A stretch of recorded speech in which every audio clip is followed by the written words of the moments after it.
안녕하세요. 대천중학교 1학년 친구들. 자, 오늘은 새로운 단원이에요. 4-2단원 매체의 특성을 고려하여 표현하기라는 단원의 진도를 새롭게 나가볼 거예요. 먼저 단원의 학습 목표를 큰 소리로 한번 읽어볼까요? 시작! 영상이나 인터넷 매체의 특성을 고려하여 생각이나 느낌, 경험을 표현할 수 있다. 좋아요. 여기에서 가장 중요한 것은 영상이라는 단어와 인터넷 매체라는 키워드예요. 여러분들이 요즘 영상 많이 보죠. 많은 친구들이 유튜브를 통해서 학습하거나 여가 시간을 보내는 친구들이 많은 걸로 알고 있어요. 그리고 인터넷 매체를 활용해서 여러분들이 일상 속에서 편리함을 누리고 있어요. 여러분들이 언제 영상을 보는지, 언제 인터넷 매체를 보는지, 인터넷 매체 안엔 뭐가 있는지를 이번 단원을 통해서 학습하고 어떻게 하면 효과적으로 인터넷 매체를 활용할 수 있는지 보는 것이 이번 소단원의 목표입니다. 자, 한번 소단원 열기 봐볼게요. 다음 인터넷 매체 가운데 자신이 일상생활 속에서 자주 사용하는 것은 무엇인지 말해보세요 라고 했는데 여러분들은 이 중에서 어떤 걸 가장 자주 사용하나요? 선생님은 많은 것들을 사용하긴 하는데 가장 자주 사용하는 것은 아무래도 온라인 대화가 아닌가 싶어요. 온라인 대화는 뭐냐면 여러분들이 주로 하는 카카오톡 아니면 요즘은 네이버 라인도 많이 사용하더라고요. 그래서 선생님은 주로 온라인 대화를 많이 사용해요.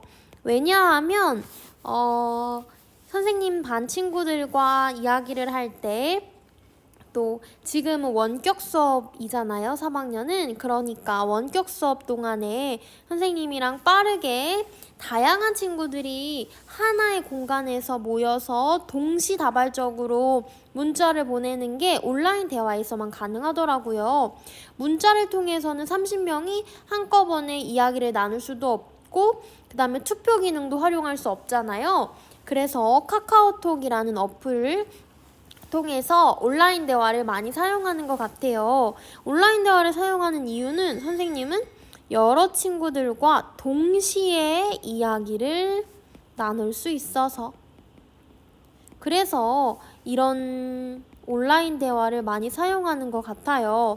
온라인 대화가 아닌 블로그나 전자우편 같은 거는 동시에 이야기가 나누기가 좀 어렵죠. 그래서 선생님 온라인 대화 많이 사용하고요. 또 많이 사용하는 걸로는 전자우편이에요, 여러분. 전자우편이 뭐냐면 여러분들이 흔히 말하는 이메일이죠, 그쵸? 이메일을 사용할 때에는 언제냐면 이제 선생님들 간에 자료를 서로 공유할 때가 많아요. 또는 사진을 공유할 때도 많습니다. 그래서 업무상 공유해야 할 자료나 사진이 있을 때 전자우편을 통해서 교환을 하곤 해요. 자료나 사진을 교환하는 일이 많은데 전자우편, 이메일을 사용하면 편리하게 주고받을 수 있어요. 네, 그래서 전자우편은 주로 첨부 파일을 활용해서 내 자료를 첨부해서 다른 사람들에게 전달할 때 가장 유용한 것 같아요.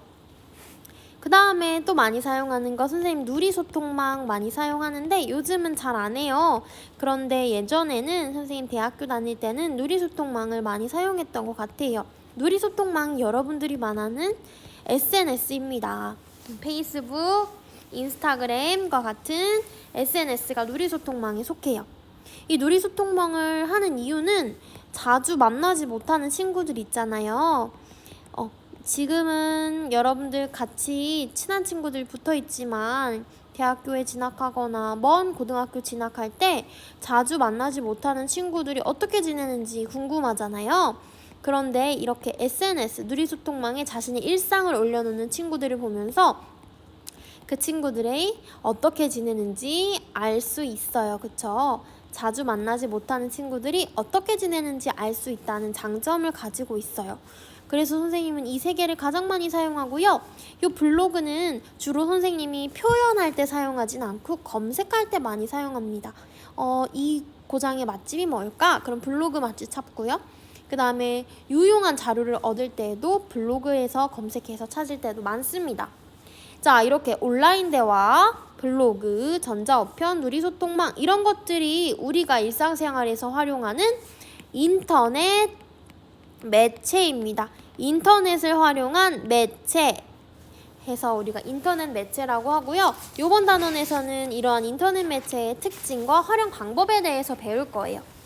자, 그럼 넘어가겠습니다.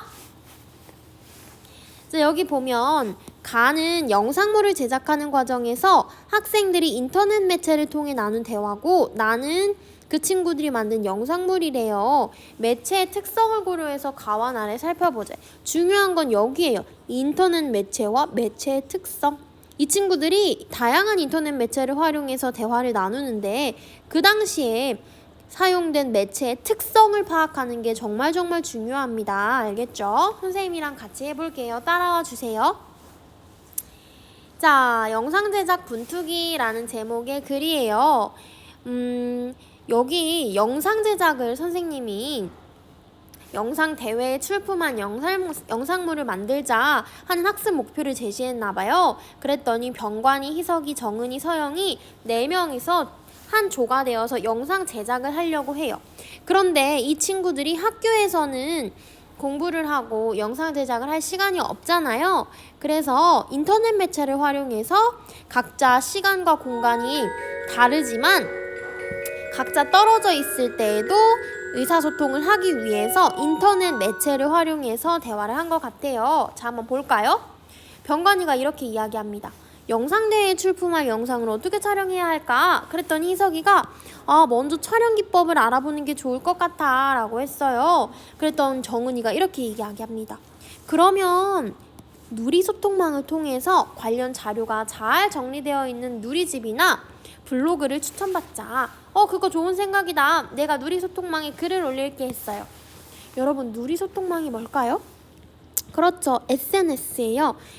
특히 인스타그램 같은 걸 잘 활용하면 우리가 정보를 찾는 게 쉬워요. 인스타그램을 보면 여러분 이렇게 샵을 넣고 태그를 하잖아요. 여기에 내가 알고 싶은 정보, 예를 들어서 촬영, 기법 또는 촬영 이런 것을 검색해요. 검색하면 이 촬영 기법이나 촬영, 내가 궁금한 정보를 태그한 게시물들이 여러 개 있어요. 그런 게시물을 활용해서 정보를 얻을 수도 있고요. 아니면 이 친구들처럼 직접 추천해주세요 하는 글을 올려서 추천을 받을 수도 있습니다. 자, 한번 그러면 이 친구들이 어떻게 누리소통망에 올렸을지 확인해 봅시다. 요게 바로 누리소통망이에요, 여러분. SNS라고 불리는 누리소통망인데 이 친구들은 누리소통망에 이렇게 글을 올렸습니다. 서영이가 올렸네요.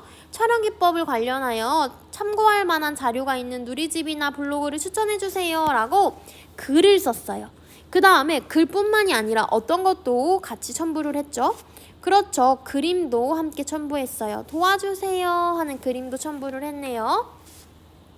이렇게 여러분 SNS에는요 글만 쓸 수 있진 않아요.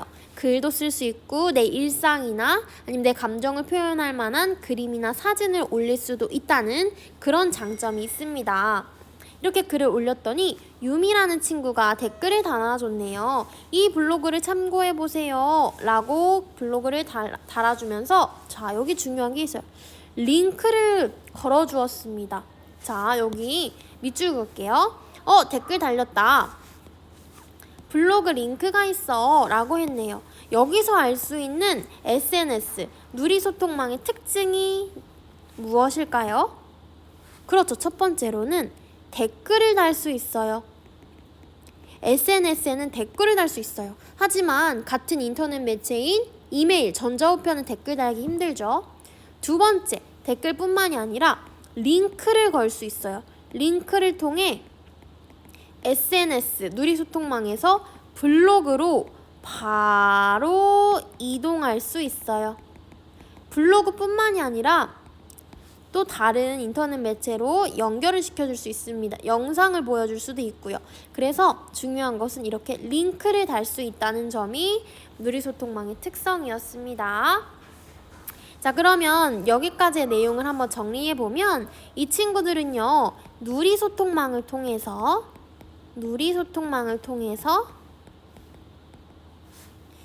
참고할 만한 촬영 기법과 관련해서 참고할 만한 블로그를 추천받았습니다. 굉장히 신세대답고 현명한 방법인 것 같아요. 자, 옆에 한번 볼게요. 누리소통망의 특성이 무엇인지 생각해 보세요. 자, SNS 특성 무엇일까요? 첫 번째, 서로 다른 공간에 사람과 소통할 수 있어요. 이 인터넷이 발달되기 전에는 누군가와 이야기를 하려면요, 여러분, 직접 만나서 대면으로 해야 했어요. 그렇지만 지금처럼 코로나 상황이 오고 그러면 소통이 분명히 단절되었을 거예요. 그렇지만 우리에게는 인터넷, 온라인이 있기 때문에 온라인상에서도 충분한 소통이 될 수 있죠. 그런 게 되게 큰 장점인 것 같아요. 두 번째로는 댓글을 달 수 있어요. 그래서 서영이가 쓴 글에 유미가 댓글을 달았죠. 세 번째로는 글만 쓸 수 있진 않았어. 그쵸? 그림이나 사진을 이용해요.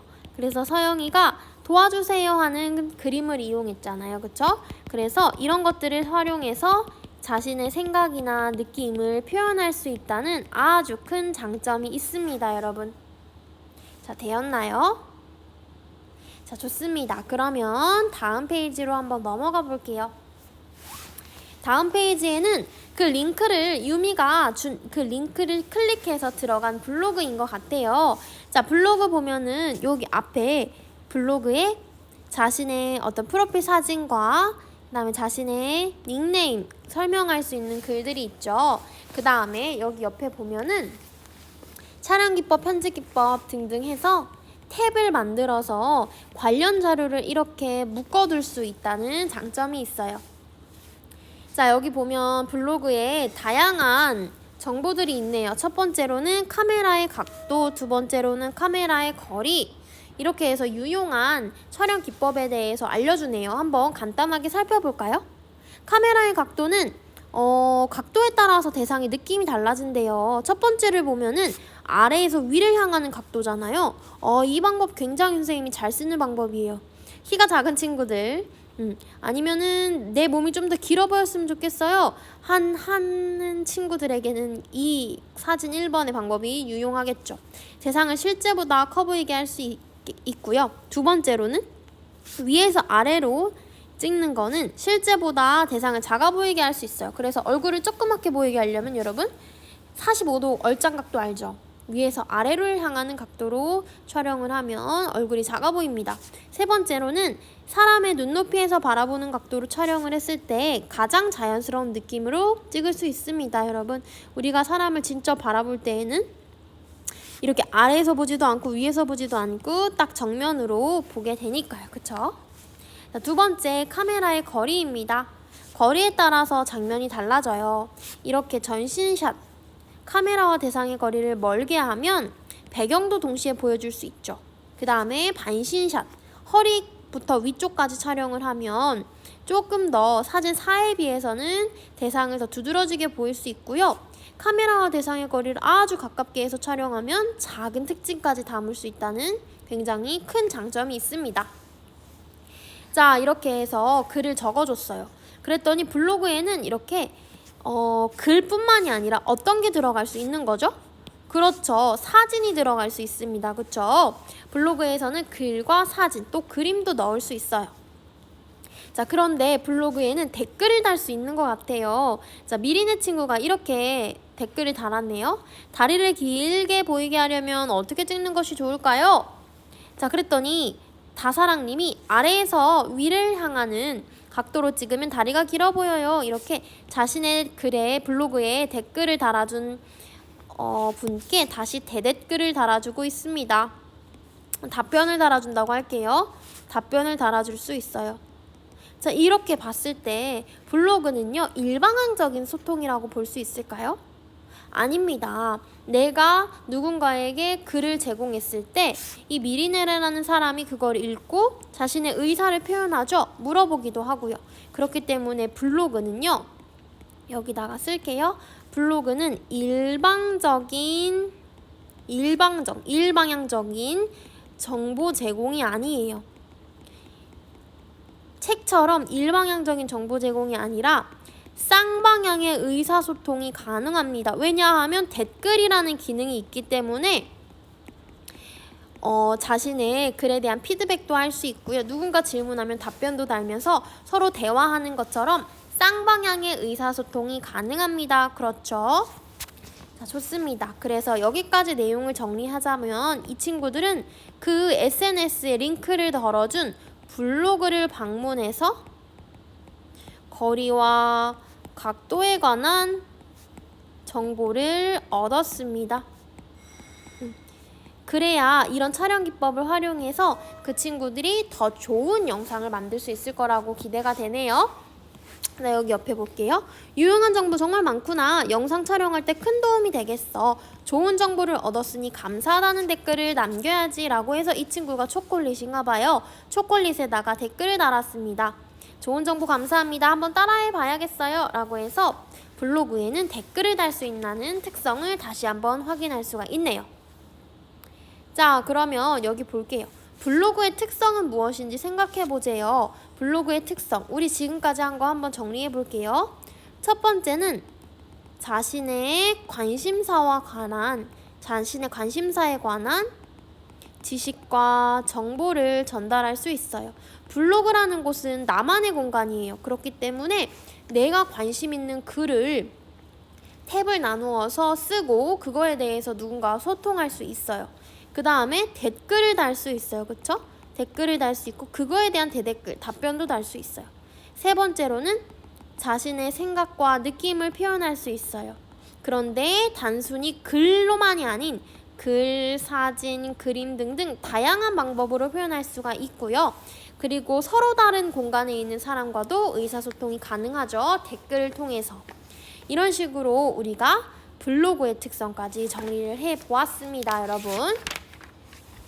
자, 오늘 수업은 여기서 마칠게요, 여러분. 우리가 오늘 배운 내용을 간단하게 정리를 해보자면 오늘 우리는 인터넷 매체에 대해서 배웠어요. 그 중에서도 영상을 제작하기 위한 친구들이 어떤 인터넷 매체를 활용해서 대화를 했는가를 살펴봤고, 첫 번째로는 누리소통망을 이용했고, 두 번째로는 블로그를 활용해서 정보를 얻는 두 가지 방법을 배웠습니다. 우리 다음 시간에는 전자우편과 온라인 대화에 대해서 공부를 해보겠습니다. 오늘 배운 내용 복습해주세요.